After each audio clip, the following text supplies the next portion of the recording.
Shalom. I want to give all praises and honor and glory to Yahweh, Ba'ashem, Yahushai, Ba'ashem Rukah Kodash. Double honors to my apostles and elders of Great Millstone, and salutations to the 144,000 and one-third, the elect of the nation of Israel. I'm going to get into the title, Greater Evils Are Coming. Greater evils are coming.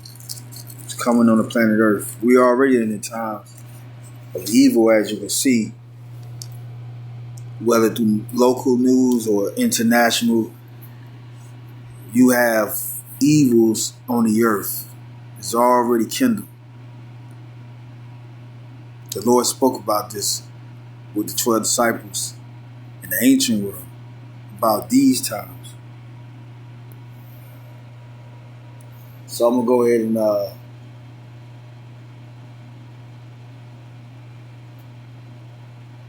get the book of Matthew chapter 24 verse 3. And as he sat upon the Mount of Olives, the disciples came unto him privately, saying, Tell us, when should these things be? And what should be the sign of thy coming and of the end of the world? And Yahushua answered and said unto them, Take heed that no man deceive you. For many shall come in my name, saying, I am the Messiah, which the word Christ goes to the Greek word Christos right here. Strong's G 5547. Their definition, Christ, meaning anointed. If you go to the Hebrew word, which they have right here with the Strong's H4899, it's going into the root word of the word anointed. How did people say anointed in the Hebrew? So right here, you have Mashiach. Mashiach. You see, every time I always highlight this Assyrian Hebrew, or I may just say it. For those that's already in the know, if you are new to this channel, that's how I do it, especially when going through root words. I highlight the actual characters of whether it's the Paleo Hebrew or the Assyrian Hebrew. Right here in this case is the Assyrian Hebrew, which is not our actual scribe or writings of words, or especially starting with the foundation, which is the alphabets that make up the words. It was the Paleo Hebrew fashion concerning the characters scribed out, as you see these Assyrian characters of the Hebrew scribed out. It's still the same pronunciation, but a different way of writing or scribing the actual Paleo Hebrew characters, which the word Paleo just means ancient. So right here, Mashiach, anointed one.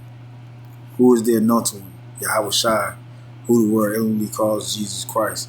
Now, why would they have in this modern day app concerning the Bible and going through words, they would have root words, root meanings?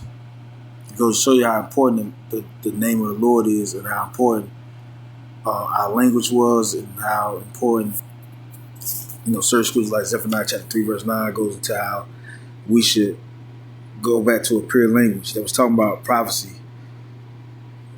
And for you to get it, you'll have to see, like, why we say we go back to a pure language. Jeremiah 17 verse 4. He said, we should discontinue from our heritage. And that's what happened. So right here, verse 5 again, for many shall come in my name, saying, I am Hamashiach, or the anointed. Now I said Mashiach, but Ha-Mashiach is another way we say the anointed, but it's really going into the Mashiach anointed. When you just say Mashiach, you just say anointed. But we say sometimes Hamashiach or Mashiach. Now you know how to say the Lord's name. But there's going to be a lot of people saying that they're coming in the name of the Lord. And even as you see verbatimly right here writing the word Christ, we already went through the root word going to strong G right here, 5547. That's how you go into these root words, man. Go into these strong concordant numbers, the definitions and all, and you'll see how these words are really, or the meaning, or the true meaning of the words, the true meaning where those terms came from, language and all. Go show you that we are Hebrew Israelites, because we don't really translate the Lord's name in Hebrew, nor our name, because the English is not our language. Now, right here, verse 6, ye shall hear wars and rumors of wars. See that ye be not troubled, for all these things must come to pass, but the end is not yet. And that's what's happening right now. Rumors of wars and all. You got World War III in the headlines. And we all know through prophecy, chronologically, or how the Lord set up the prophecies, the chip has to come first. Our temptation. Revelation chapter 2, verse 10. And also Revelation chapter 13, verse 16, verse 17. He causeth all both small, rich, and poor, free, and bond to receive a mark in their foreheads. And then after that setting, then World War III is really going to pop off with these ICBM missiles shooting on each other. You know, a lot of nations aiming at America. When they say they're going to war with America, they ain't talking about on the front lines. They talking about shooting missiles. So right here, it's like not verse, but Jeremiah, the book of Jeremiah, chapter 30, verse 7. Alas, for that day is great, so that none is like it. It is even the time of Jacob's trouble, but he should be saved out of it. So it's the time of Jacob's trouble, but guess what? It's the time when the Lord's going to break the yoke from off our neck. Verse 8 is about to go into it. And the yoke is our oppression of our enemies. First starting with Esau, the so-called white man, and the rest of these other nations. Psalms 83 goes into that. How these nations are confederate against us. They tumult against us. They've been doing that. They've been doing that since the ancient world. It's a vast history, secular history in particular, and also with scriptures. It goes to our history. Before we was, beaten out of our inheritance by our enemies, particularly Esau. He actually, like the movie The Roots, Kunta Kinte, he was indoctrinated by his slave master to use the slave master name that he gave him. Told him to call himself Toby. The master said, call yourself Toby, but Kunta Kinte was like, nah, my name is Kunta. And, the Jake that was slaves, he was his, people that, he knew, or that he knew that was from West Africa and whatnot, and other regions. They knew each other, and, Jay was like, give up, man. Just call yourself what he tell you to call yourself. And that's when that happened, all the way up until this time. So now the Lord is breaking that yoke from off our neck, which is this oppression that we're in.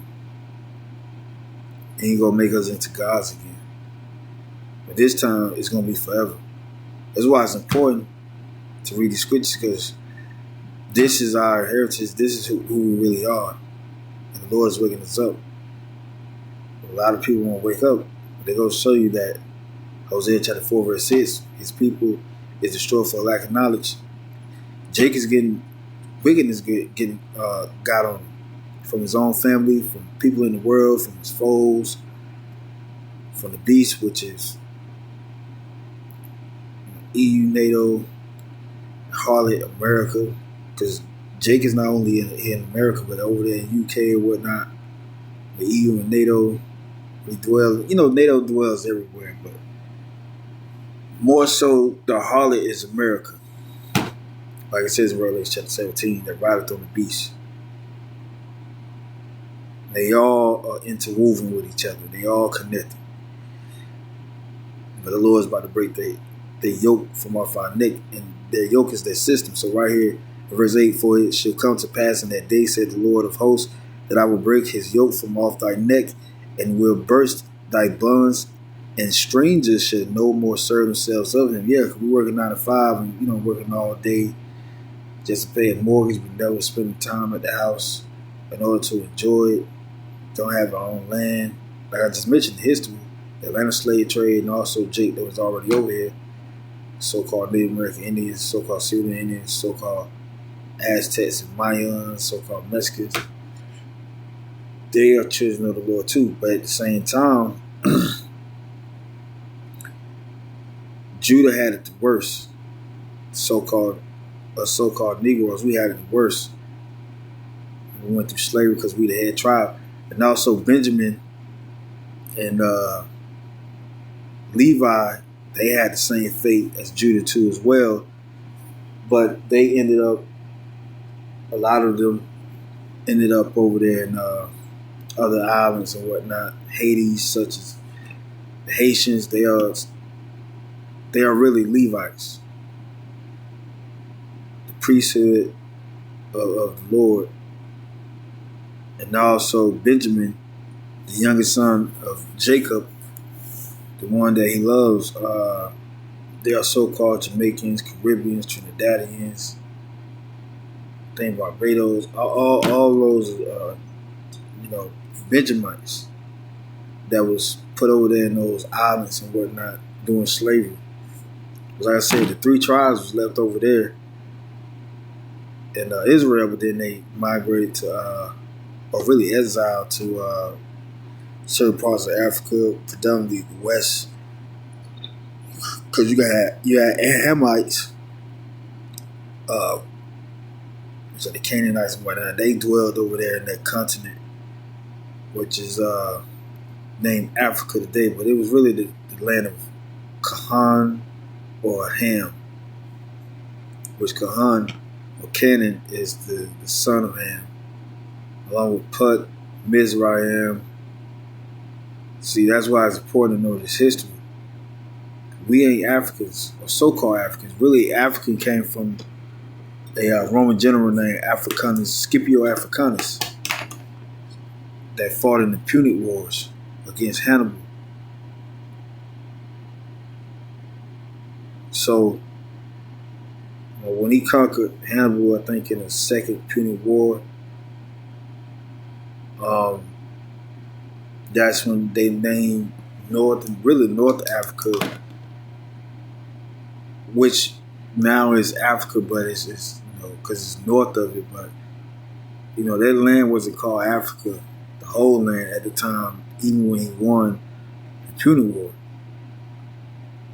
You have Roman generals; they name certain places after themselves and whatnot. And, Lord will, I can find out too when they named that, but it happened in the time of Esau ruling that they named that place Africa. So right here it says, verse 8, for it should come to pass. So it's coming to pass right now. We just got a few more prophecies, and then that's it. And the Lord is going to deliver us from this mess. And I'm going to get the book of 2 Ezra, chapter 14, verse 11 through 16, and I'm going to wrap it up. It says, not verse 11, Slacky. Verse 13. Now set thy house in order and reprove thy people, comfort such of them as be in trouble, and now renounce corruption. So, Ezra, they were saying it to each other, those that was, remaining of the 12 tribes, which is the 3 tribes.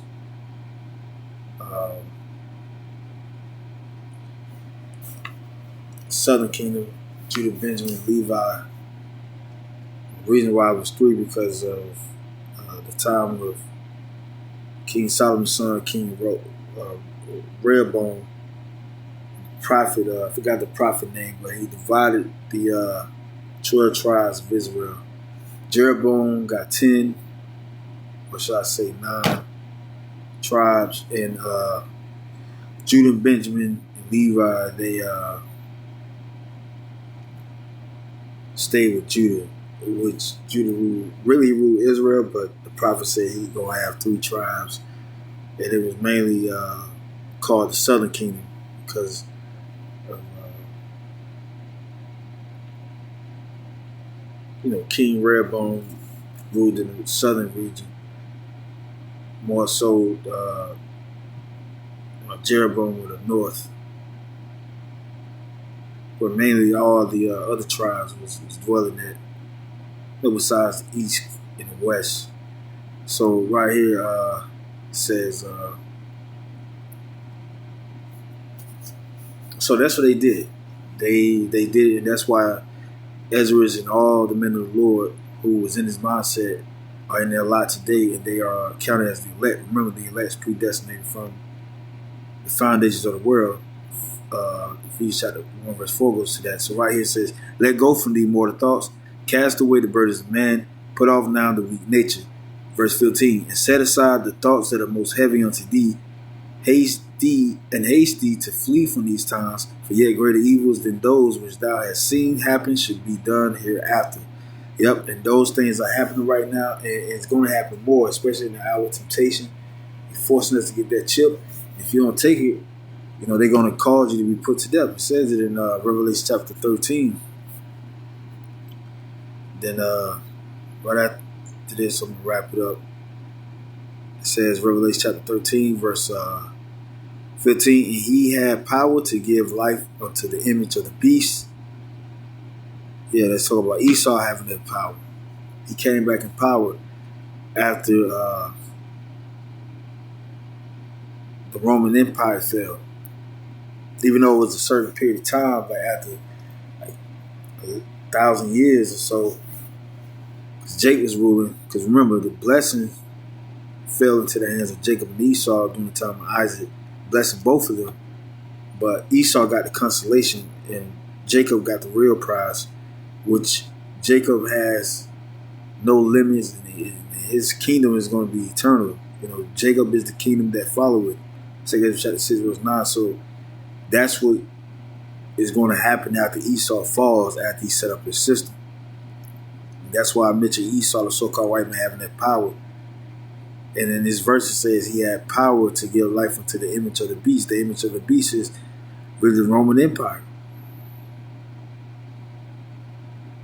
And that beast goes back to Genesis chapter 3, talking about the serpent being more subtle than all the beasts of the field. Who is counted as the beasts of the field? Well, it talks about the parable of Yahushua mentioning Lazarus and rich man, and the dogs licked the wounds of Lazarus, which the dogs was the other nations that profited off Lazarus, according to that an analogy that Yahushua mentioned, or a parable. Then the dog goes into what? A beast. Because that's what a dog really is. That a dog is a beast. It's not a man. You know what I'm saying? It's a creature of the Lord, but it's a beast. And Esau and these other nations, they are considered as a beast metaphorically in the eyes of the Lord, or figuratively in the eyes of the Lord, because they don't have the covenant of the Lord, which is the true wisdom, and only man can use. Only wisdom will profit man, and it's not going to profit the beast. That's why Esau is moving in the way he is, and that's why he set up his system, but it's not going to work. Verse 15, and he had power to give life unto the image of the beast. Yeah, and the image of the beast is talking about the system of Esau. And like I said, his system goes back to the Roman Empire. Just like our apostles taught us, and it makes sense because the beast is being revived, like it says in the scriptures above. The deadly wound was healed right here in verse 3. And I saw one of the heads as if it were wounded, and the heads is talking about Revelation chapter 17 goes into the 7 heads. And the 8th came out of the 7. That's talking about Rome being the 7th head. You got 7 heads of the beast. Spain, Rome, French, Germania Minor, Germania Major, Greece, And then you have Rome.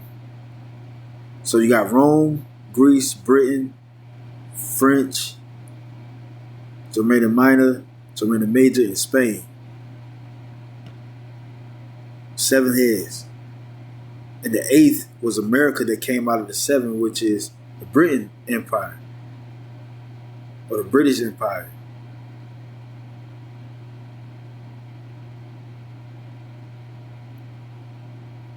Which the 8th came back as the image of Rome. Because the one part you can recognize that is they don't have, it was more,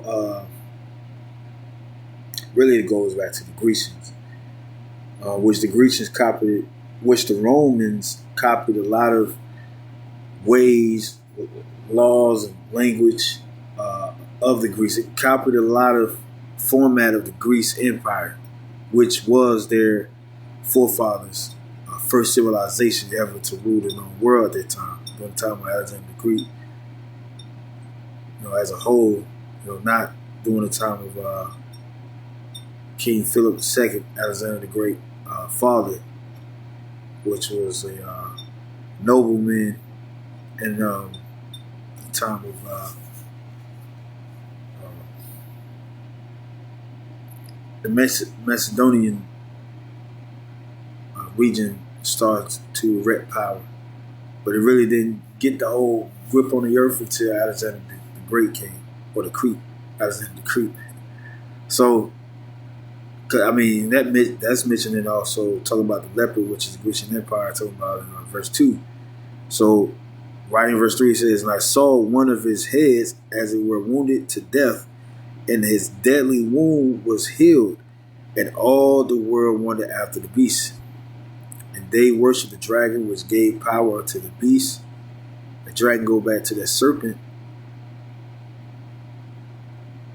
but really just goes back into the Roman Empire. Not to go too far ahead, but they worshiped the dragon, which gave power to the beast. And they worshiped the beast. The dragon talking about the Roman Empire, and the beast is talking about EU and NATO. And they worship the beast, saying, which NATO and EU is allies with America. That harlot. Revelation chapter 17 goes to that, but I'm not about to get into it. Just mentioning a couple of scriptures that's attached to the image of the beast, which is the system and the history of the image coming into fruition in these times. Like I said, we're in the Roman Empire revived. Verse 3 talks about the deadly wound being healed, which was the fall of the ancient Roman Empire, the pagan Roman Empire. And then the revival was after the Holy Roman Empire, which was ruled by Jake. I gave the history on Jake and Esau having that blessing from Isaac, their forefather. Well, they came into play many times, but more so for Esau during Greece, Roman Empire, then us, King Solomon. Started with King David, with King Solomon, then the medieval times, which was the Dark Ages, so-called Dark Ages. And then after the Byzantine Empire fell, then Esau came back up. And now he was uprooted again, but then he came back during the time of the Renaissance, and now he has his system into play, which is spoken about in this verse 15, that the image of the beast should be that the image of the beast should both speak and cause that as many as would not worship the image of the beast should be killed. So that's what I mean by those evil times are coming, even though evil times were here. And then they're going to start the World War III. And then that's it. And then the Lord's going to come get us. But if you haven't been doing the works of the Lord, then, hey, because remember the Lord said in Matthew chapter 4, no man know the hour, nor the day. This is Revelation chapter 20, verse Now I'm gonna go to verse 20. I'm gonna go to Salaki chapter 21, verse. No, Salaki. Revelation chapter 22, verse 11. He that is just, let him be Salaki. He that is unjust, let him be unjust still, and he which is filthy, let him be filthy still. And he that is righteous, let him be righteous still, and he that is holy, let him be holy still. Verse 12, and behold, I come quickly, and my reward is with me, to give every man according as his work shall be. And that's what we're working on. Like Ezra told them, renounce with corruption. Because Jake knew who they were at that time. And even Jake, they came over here in the land that never mankind dwelled, talking about the northern kingdom. They said in 2 chapter 13, verse 41, that they would go to another land where never mankind dwell and still practice the law, exercise the law amongst each other, which they did to a certain degree.